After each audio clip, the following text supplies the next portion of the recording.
15,000 prisoners, 30,000 eyes, and one command that pushed cruelty past what most people can even imagine. A defeated column stretches for miles, moving like ghosts, tripping over bodies that were their friends an hour ago. They're alive, but they wish they weren't. Out of every 100 men, 99 have their eye sockets burned shut with hot iron.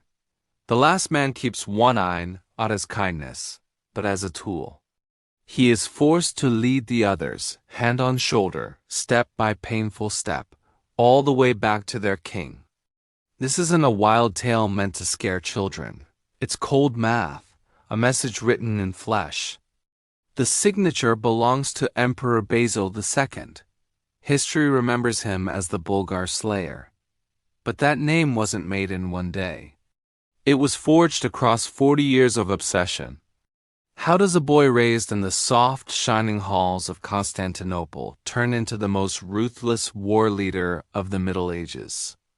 What kind of shame and betrayal changes a ruler so deeply that simple death stops being enough? To understand the blinding, you have to understand the humiliation that came first. It's the year 976. The Byzantine Empire, Rome's surviving shadow, is cracking. Basil is emperor in name, but the real power sits with generals, nobles, and palace officials who treat him like decoration. He lives in comfort, yet he's trapped inside his own golden cage. While he signs papers he barely controls, a new threat grows in the north. Samuel of Bulgaria. Samuel isn't a lazy court lord. He's a fighter, and he tears the border apart piece by piece. Greece, Macedonia, Thessaly, one region after another slips away. He doesn't want tribute, he wants land. He wants to replace Byzantium as the strongest power in the Balkans. Back in Constantinople, Basil watches his commanders stall and argue. Nothing changes. That's when he understands the truth. His own court is poisonous. If he wants to survive, if he wants Rome to survive, he can't rely on anyone. He pushes away trusted officials, ignores polite advice, and makes a choice that makes the palace laugh. The young emperor decides he will lead the army himself. It's 986. Basil gathers around 30,000 men, the largest force the capital has raised in years. His target is Serdica, a key Bulgarian center. Experienced officers warn him. The mountains are dangerous. The roads are narrow. The supply line can be cut. Basil refuses to listen. Pride beats planning. He wants a quick victory that will shut up everyone calling him a child. The siege becomes a failure.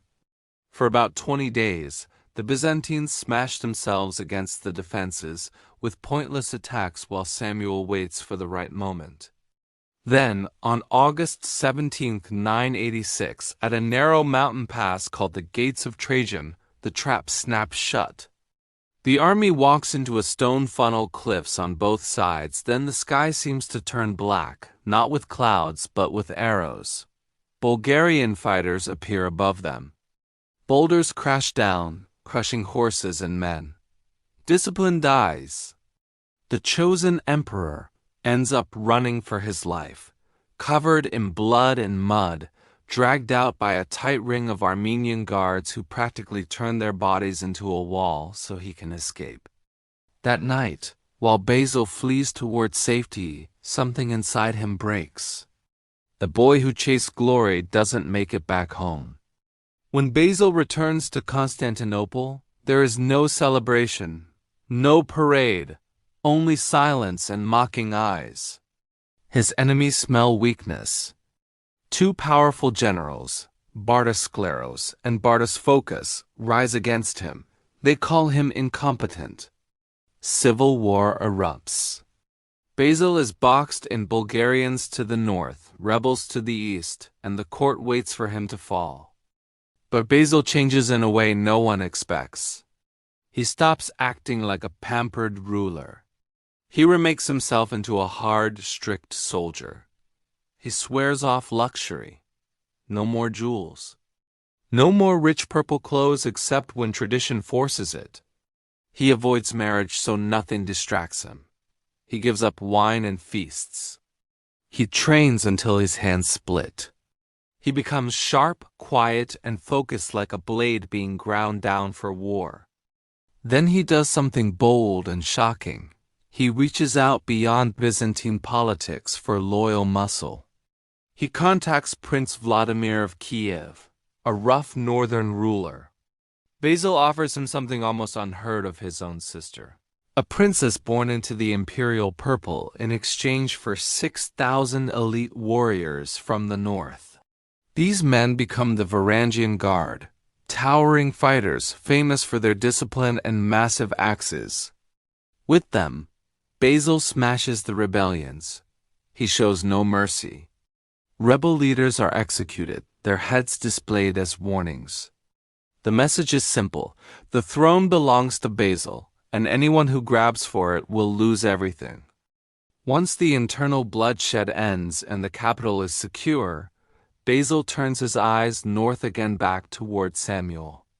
But the goal has changed. He no longer wants a fast victory for applause. He wants a slow, complete destruction. Samuel won a battle. Basil decides to answer with decades. This won't be a one-season war. It becomes a long hunt. Years pass. By 1001, Basil is not the frightened young man from the mountain pass. He is about 43 now, cold, experienced, and calculating. And he starts a campaign that breaks the common rules of medieval war. The old rule is simple. When winter comes, you stop. Roads turn to mud, horses freeze, supplies rot. Kings go home and wait for spring. Basil doesn't go home. He turns winter into a weapon. He marches across frozen rivers.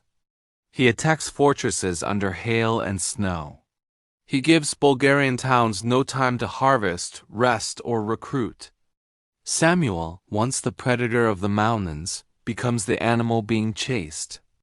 The empire he built, stretching wide across the Balkans, shrinks month by month. Fear spreads through his commanders. They begin to whisper, "Is Basil even human, or is he a punishment sent from above?" Basil doesn't only attack walls, he attacks minds. He sends false letters. He pays off officials. He encouraged distrust. The Bulgarian leadership starts to rot from the inside, full of suspicion and panic. Samuel, desperate to stop the pressure, sets a massive trap. He orders a huge defensive wall built across an entire valley wood and packed earth, watchtowers on the sides, strong archers posted everywhere. If Basil is forced to turn back, it could save Bulgaria's spirit. Basil arrives on July 29th. The valley is quiet except for wind and creaking wood.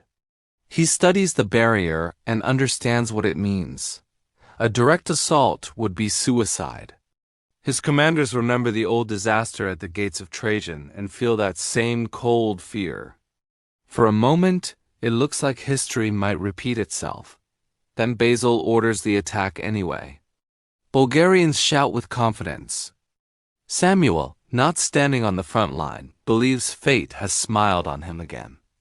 In the Byzantine camp, tension builds. Men whisper. Ghosts of the past walk between the tents. Basil refuses to retreat.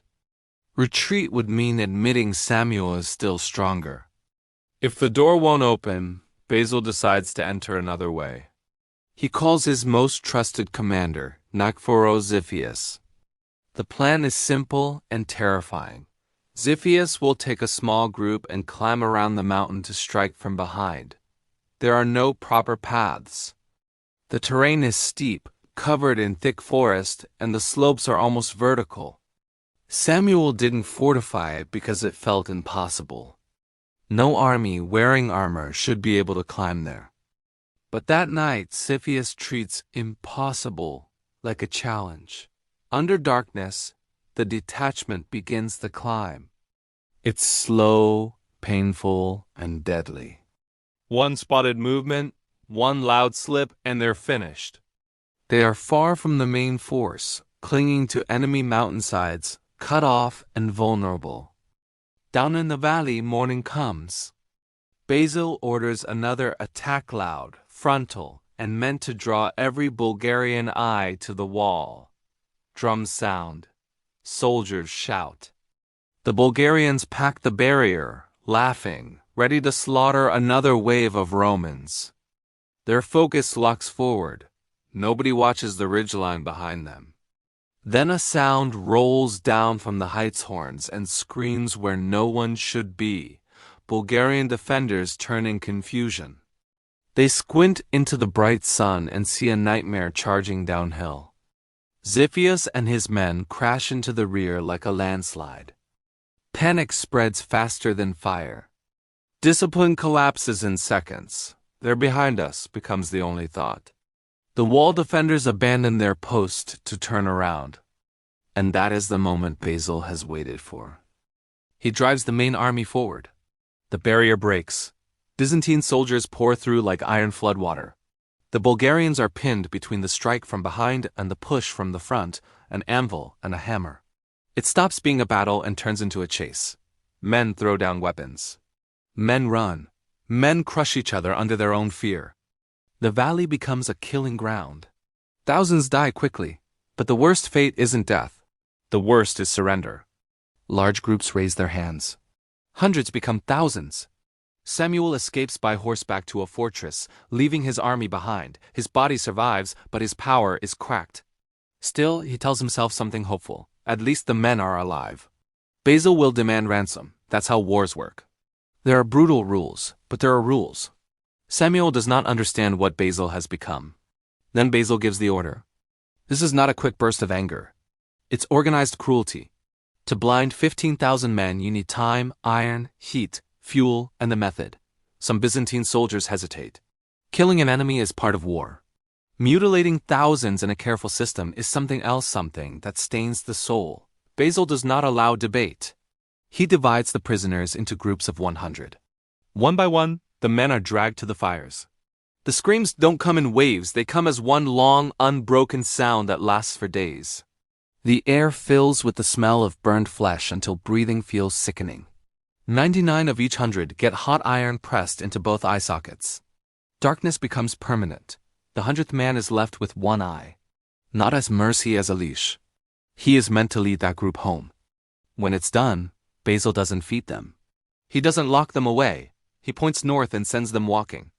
The message is clear. Go back and make your king see what happens when he challenges the empire. So the march begins, one of the most horrifying processions in history.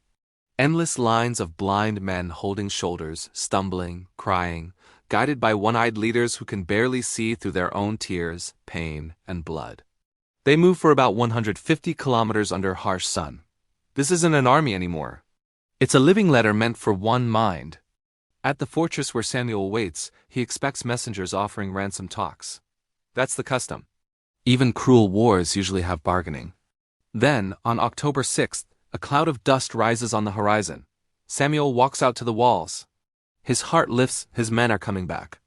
They look disordered and slow, but they are alive. For a second, he wonders if Basil has offered peace. The gates open, and the truth steps inside. The first soldiers enter the square, and a heavy silence falls like stone. The men don't look at their king.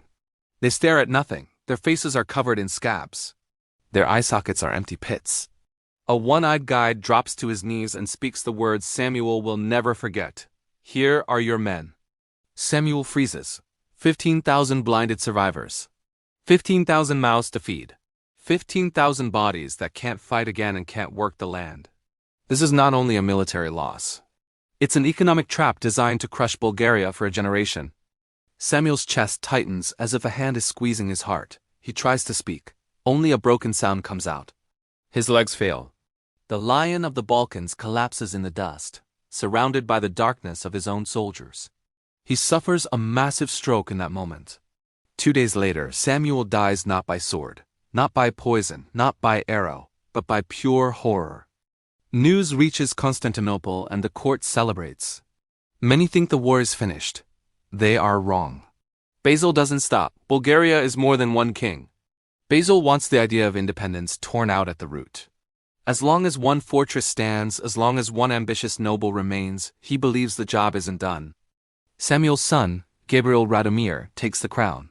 He is strong and angry, hungry for revenge. He tries to rebuild resistance. Basil gives him no time.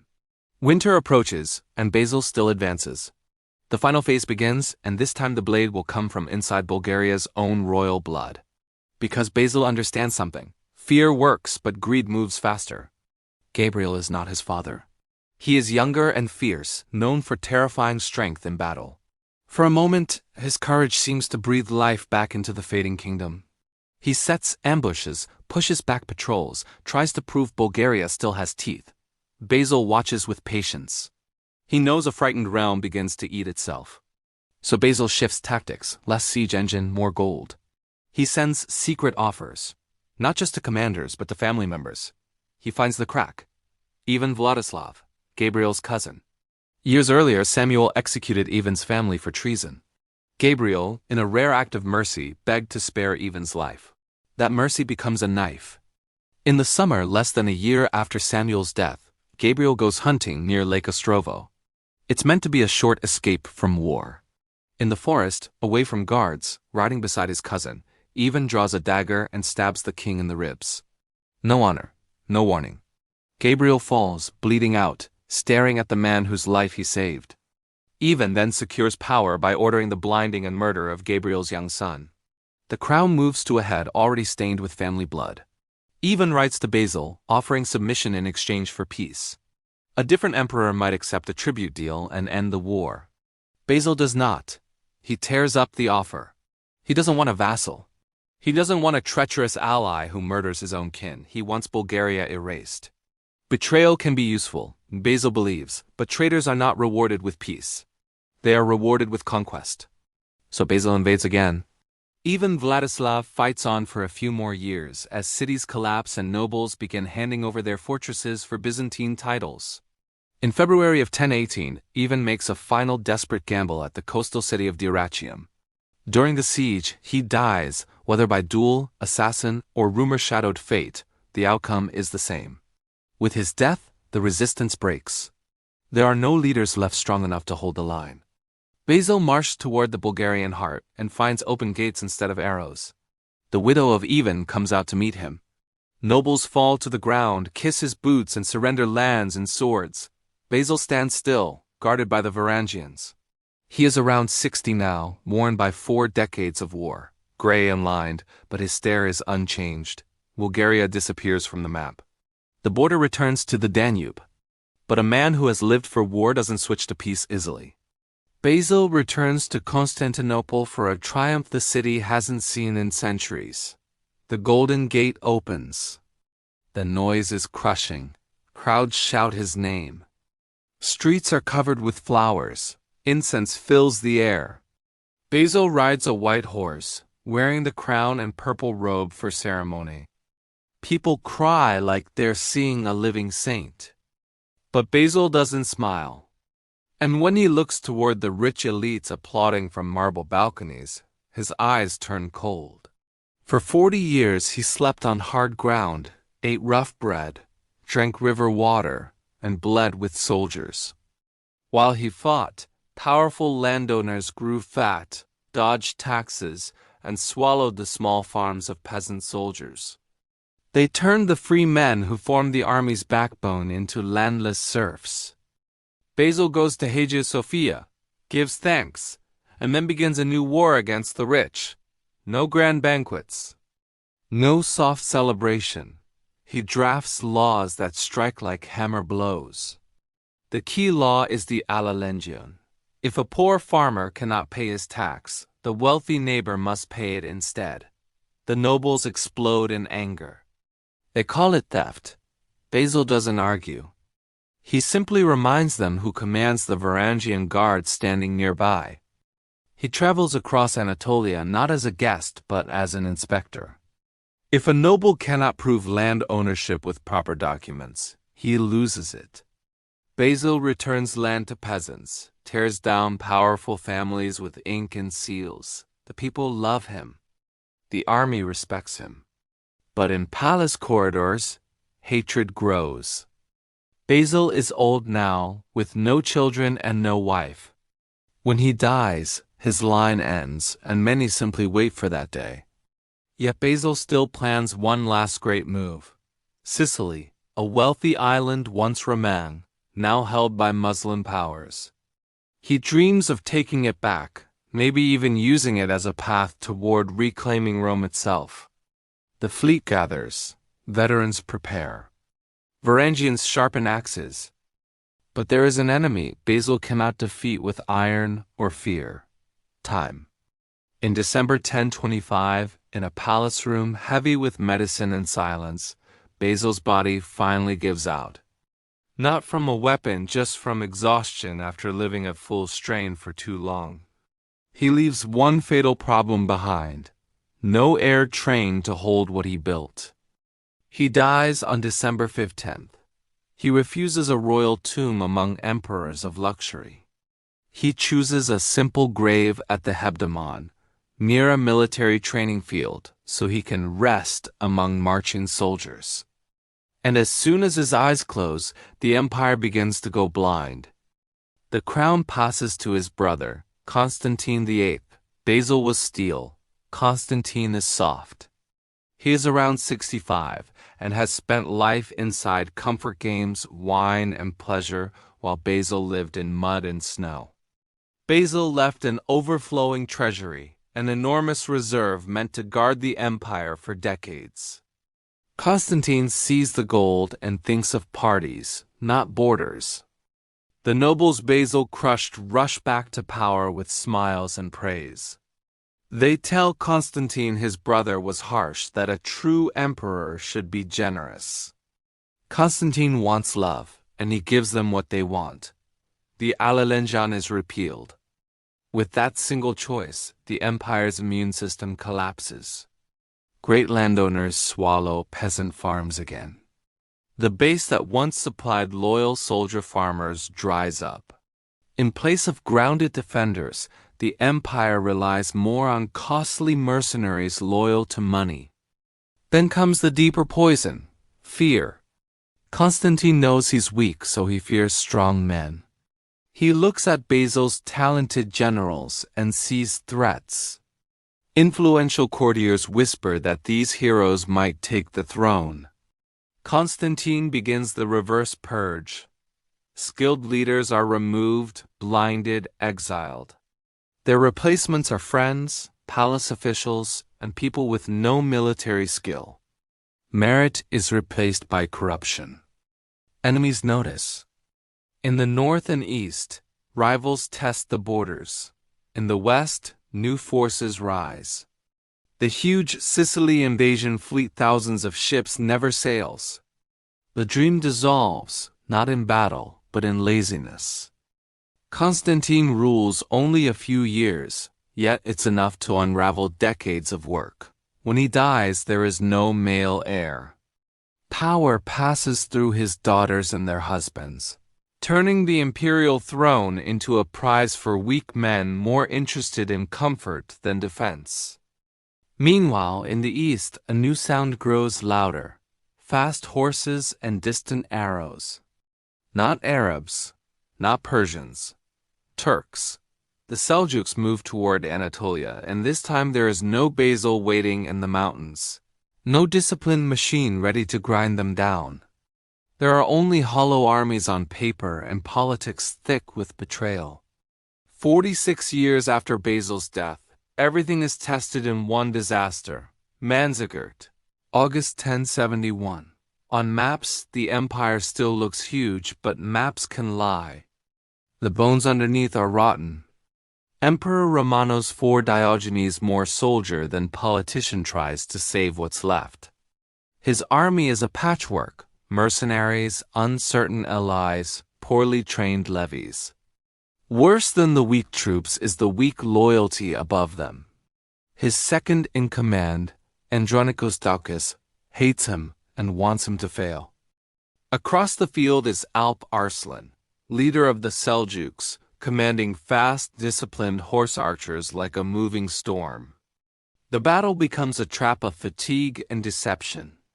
When Romanos orders a retreat at sunset, the moment is fragile and needs the reserve to protect it. Romanos looks back for support and sees the reserve leaving. Doukas spreads a lie that the emperor has fallen and pulls away the force that could save the army. It isn't fear. It's political murder paid for with thousands of lives. The army collapses. Romanos fights bravely, is captured, and is treated with honor by Alp Arslan, then sent home under a treaty. But back in Constantinople, the same men who betrayed him seize him, overthrow him, and blind him. The treaty dies with him, and the Turks pour into Anatolia not just to raid, but to settle. In a few years, the empire loses the land that fed its army for 1,000 years. The final irony is brutal. Basil blinded thousands to frighten his enemies, but by building a system only he could control, he left no one able to replace him. When Basil's eyes closed, the empire truly went blind.